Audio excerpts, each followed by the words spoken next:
while at Quinnipiac, what was being a student athlete like? And then how has it related to what you've been doing since finishing hockey? Well,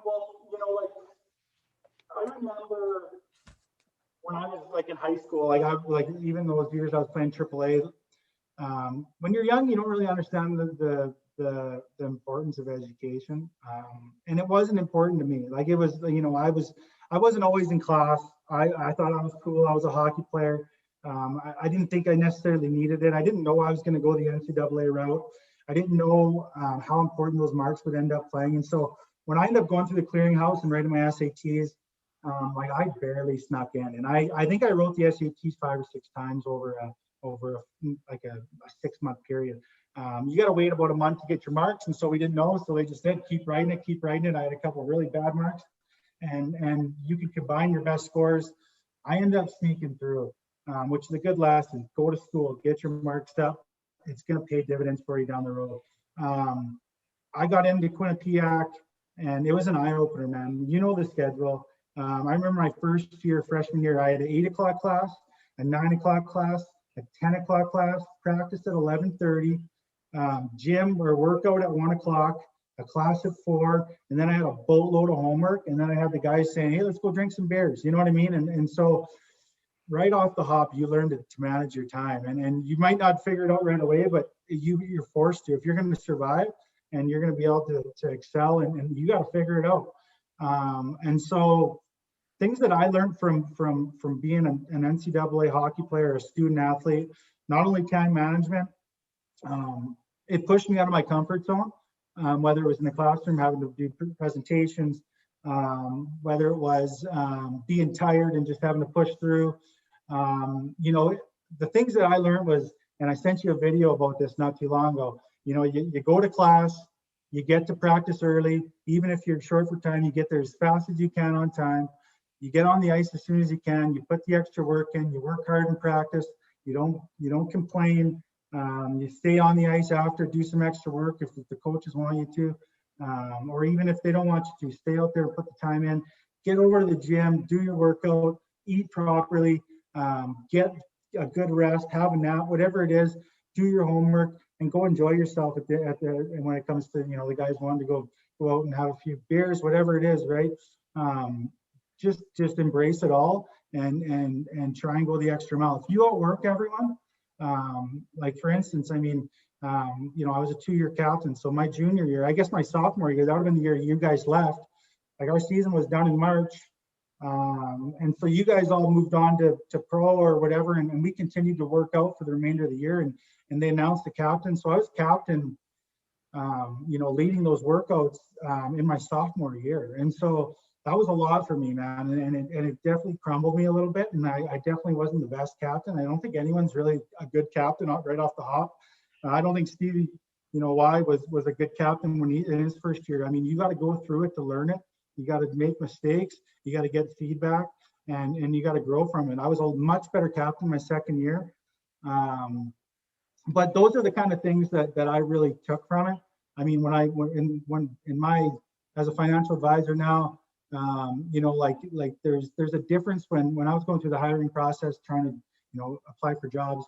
They didn't care about my GPA. No one even asked me about that. All they wanted to know is if I could communicate, right? So they put me to the test and interviews and all that kind of stuff. They wanted to see if I was punctual, if I was going to be on time, and they wanted to see if I was going to work hard. And those are all things that I learned in college. I mean, they all, right off the hop, I remember getting feedback saying, you're different than other people. And like in the way that, like everyone sees this as hard work. I mean, when I think of hard work, I think of having 8 o'clock, 9 o'clock, 10 o'clock class, workout, practice, homework, and just, having to push through. And I also think about shoveling dirt. I mean, that's hard work for me. Like sitting in an office talking on the phone, helping people is not hard work to me. So there's a different mindset and that all comes from my hockey career. So, even though I would like to play more years in pro and stuff, there is no price tag that you can put on a college education and no price tag you can put on being a student athlete, because it's not hard to be a college student. Like you got class maybe once, twice, 3 times a day. You go out, you have fun. like your schedule, you can sleep till lunch every day, but when you're a student athlete, there is a lot more that goes into it. You're balancing sports, and we're talking high level stuff here. Like we're not just talking, rec league. We're talking, high pressure. The coaches demand things of you. You got to be on time. You can't be late, otherwise the whole team suffers. And you got to really be on top of it. So those things, like I said, there's no price tag you can put on it, and it's allowed me to be successful in what I do today, 100%. Yeah. Yeah. Big life skills that you just mentioned there.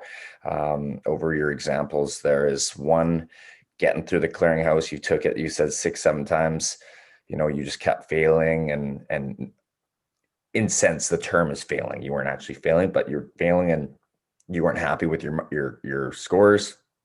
Just Well, I trying to had get to the I best had to scores get the good possible. grade on my SATs because my high school grades were garbage, and because I didn't focus on it. So if I would have actually put the time in high school, I would have been fine. I would have only had to write it one time. So it's a perfect example. Put the time in, and then you don't have to do all the extra work to scramble to get through. Like I scrambled, and I like, and it was a good learning lesson for me because I was like, you know what, if I could go back, I'd be in class every day.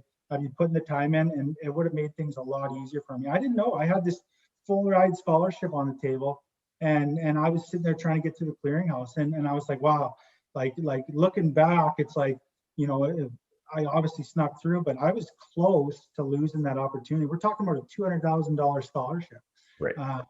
50 grand a year at Quinnipiac. Like it's not cheap, and to get that opportunity for the cost of it, my family didn't have to pay for it. I let alone, from living off campus, like you get your living check, so you know how it is. If you live off campus, you basically get paid in a sense because they pay your money, like to pay your rent, all that stuff. You end up having money and not having to pay any school. Like that's an amazing opportunity. So I was really thankful that I got through it, but I had a lot of regrets, or would have had a lot of regrets if I wasn't able to pull it together. And I could have. There was times I was like, I didn't want to write that SAT, and I'm glad I pushed through because I'd be a whole different or a completely different person if I wouldn't have had that experience. Okay. So going back to just how I said was, you took the SAT many times, just continuing to try, and that's a big life skill, right? Never to quit, just keep going through. Again, captaincy, weren't fully ready. No one is fully ready. You made mistakes, probably easy looking back now, things you could change, but it just built you as an individual. And I mean, you've always played how I've known you as a team player anyway, so that's probably why they Rand and Billy and those guys at Quinnipiac had appointed you captain. You would have been possibly assistant captain, some part of the leadership group. Even if you don't wear a letter on your jersey, you're still, part of that